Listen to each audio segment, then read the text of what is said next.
Parliament ఎన్నికల్లో తనను ఆదరించి గెలిపిస్తే పేదలకు, కార్మిక వర్గానికి న్యాయం చేకూరుతుందని బీఆర్ఎస్ పార్టీ ఎంపీ అభ్యర్థి కొప్పుల ఈశ్వర్ చెప్పారు.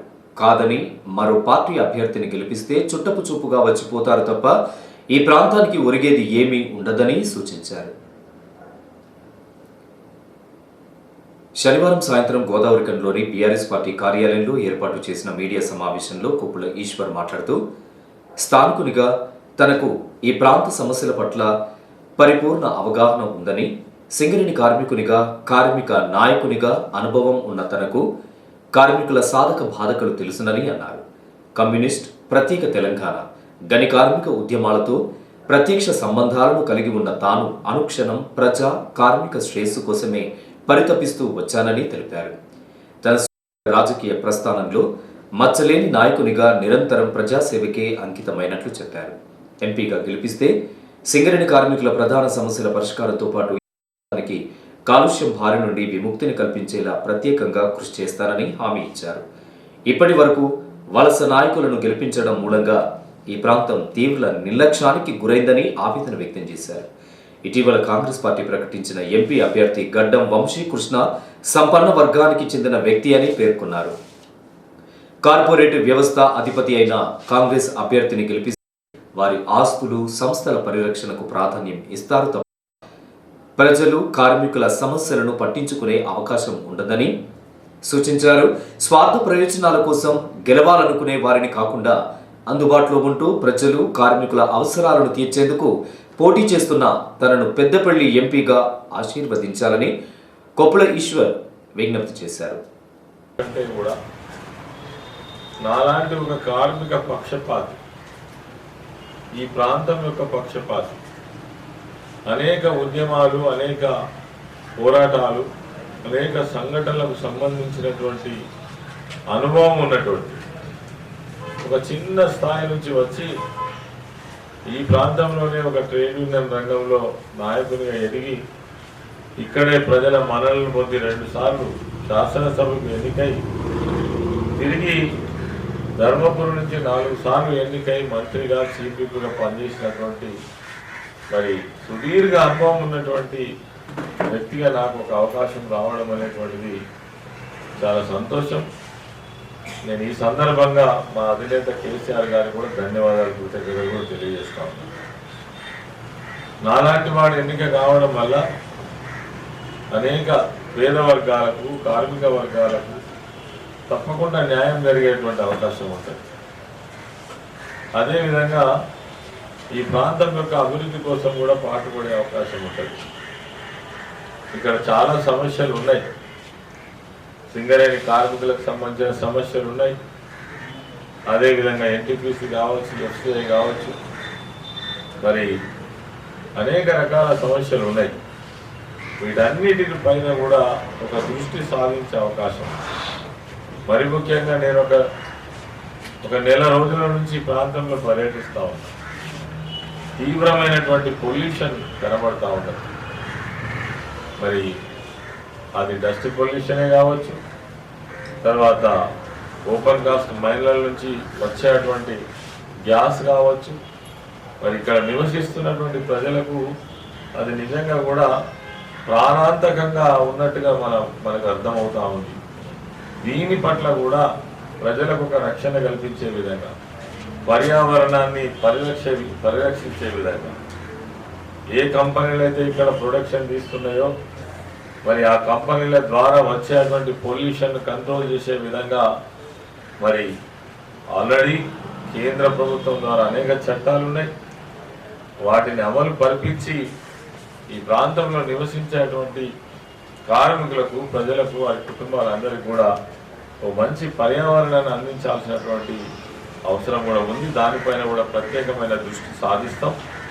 అదేవిధంగా సింగరేణి కార్మికులకు సంబంధించి కూడా 20 సంవత్సరాలు, 35 సంవత్సరాలు ఉద్యోగం చేసినప్పటికీ కూడా మరి ఇల్లు లేనటువంటి కార్మికులు, సరే ఇల్లు కట్టుకోవడానికి ఎంతో కొంత లోన్ ఇస్తున్నప్పటికీ ఇల్లు కట్టుకోవాలంటే స్థలం కావాలి. స్థలం అనేటువంటిది ఒక పెద్ద సమస్య. ఒక 2 గుంటల స్థలం కావాలంటే ఈరోజు 30 నుంచి 40 లక్షల రూపాయలు మరి వెచ్చించాల్సిన పరిస్థితి.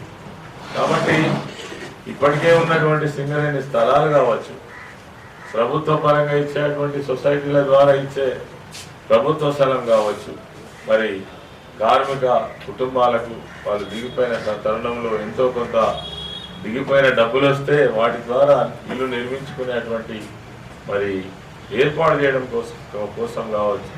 అదేవిధంగా అనేక సంవత్సరాలుగా పెండింగ్లో ఉండి మాటలే చెప్తున్నారు తప్ప చేతల రూపంలో ఎక్కడ కూడా ఒక కార్యరూపం దాల్చి దానికోసం గట్టిగా పోరాడినటువంటి సందర్భాలు కూడా లేవు.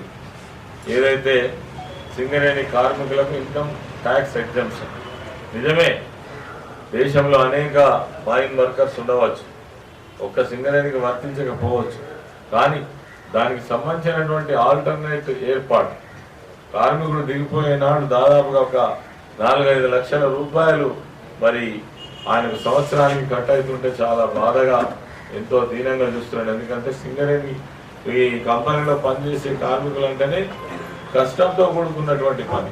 మామూలు పరిశ్రమకు సింగరేణి పరిశ్రమకు చాలా తేడా ఉన్నది.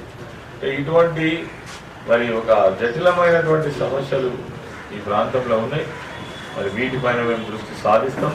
కాంగ్రెస్ పార్టీ అభ్యర్థిగా నిన్ననో మొన్ననో వారి అభ్యర్థిత్వం కూడా ఖరారైంది. వంశీకృష్ణ మరి ప్రాంతానికి ఇక్కడున్న సమస్యలకు ఇక్కడున్న విషయాలకు సంబంధించినటువంటి వ్యక్తి కాదు. ఆయన కార్పొరేట్ వ్యవస్థకు అధిపతి. వాళ్ళ నాన్న ఇదివరకే చెన్నూరులో ఎమ్మెల్యేగా ఉన్నాడు, వాళ్ళ పెద్దనాన్న బెల్లంపల్లి ఎమ్మెల్యేగా ఉన్నాడు, వాళ్ళ తాతగారు మరి వెంకటస్వామి గారు 50 ఏళ్ల క్రితం ఇక్కడికి వచ్చి ఈ ప్రాంతం నుంచి అనేక సార్లు పార్లమెంట్ సభ్యునిగా, చెన్నూరు ప్రాంతం నుంచి ఎమ్మెల్యేగా, మంత్రిగా, రాష్ట్ర మంత్రిగా, కేంద్ర మంత్రిగా పదవులు అనుభవించినారు. మరి ఇలా వాళ్ళు మరి దేశంలోనే అత్యంత సంపన్నవంతమైనటువంటి కుటుంబం. ఏదో ఒక ప్రైవేట్ సంస్థ సర్వే చేస్తే అత్యంత సంపన్న కుటుంబాలలో వివేక్ గారు 9వ వ్యక్తిగా వాళ్ళు గుర్తించినారు. అంటే అంత ఆస్తులు, పాస్తులు, పరిశ్రమలు, వేల కోట్లకు సంబంధించినటువంటి అధిపతులు ఇక్కడికి వచ్చి ఎన్నికల సందర్భంలో ఎంతో కొంత ఖర్చు పెట్టి మరి అధికారంలోకి వచ్చిన తర్వాత వాళ్ళ ఆస్తుల కోసం, వాళ్ళ కంపెనీల పరిరక్షణ కోసం, వాళ్ళ భవిష్యత్తు కోసం పనిచేస్తలే తప్ప ఇక్కడ ఉన్నటువంటి కార్మికుల సమస్యలు కావచ్చు, ప్రాంత సమస్యలు కావచ్చు, ఒక చిన్న కార్యకర్తనో నాయకుడో లేకపోతే ఒక ప్రాంతంలో ఆపద వస్తనో దాని మీద వాళ్ళకు ఆరాటం ఉంటుందా అంటే ఎట్టి పరిస్థితిలో ఉండదని మనం ఖచ్చితంగా చెప్పవచ్చు. ఎంతసేపు వాళ్ళ ధోరణి అంతా కూడా కార్పొరేట్ ధోరణి ఉంటుంది. వాళ్ళ చూపంతా వాళ్ళ వ్యాపారాల వైపు ఉంటుంది, వాళ్ళ దృష్టి అంతా వాళ్ళ ఆస్తుల వైపు ఉంటుంది, వాళ్ళ ఆలోచన అంతా వాళ్ళ భవిష్యత్తు పైన ఉంటుంది తప్ప కార్మికులకు కానీ ప్రాంత ప్రజలకు కానీ ఈ రకమైన సేవలు అందించడానికి ఈ ప్రాంతానికి వాళ్ళు సమయం వెచ్చించేవాళ్ళు కాదు. ఈ మీడియా సమావేశంలో మాజీ ఎమ్మెల్యే చందర్, బీఆర్ఎస్ నాయకులు పిటి స్వామి, మాదాస్ రామూర్తి, తోడేటి శంకర్ గౌడ్, నడిపల్లి మురళీధర్ రావు, కన్నూరి సతీష్ కుమార్, జనగామ కవిత, మెతుకు దేవరాజ్, నారాయణదాస్ మారుతి, చిలకలపల్లి శ్రీనివాస్, పిల్లి రమేష్, బొడ్డు రవీందర్, నూతి తిరుపతి తదితరులు పాల్గొన్నారు.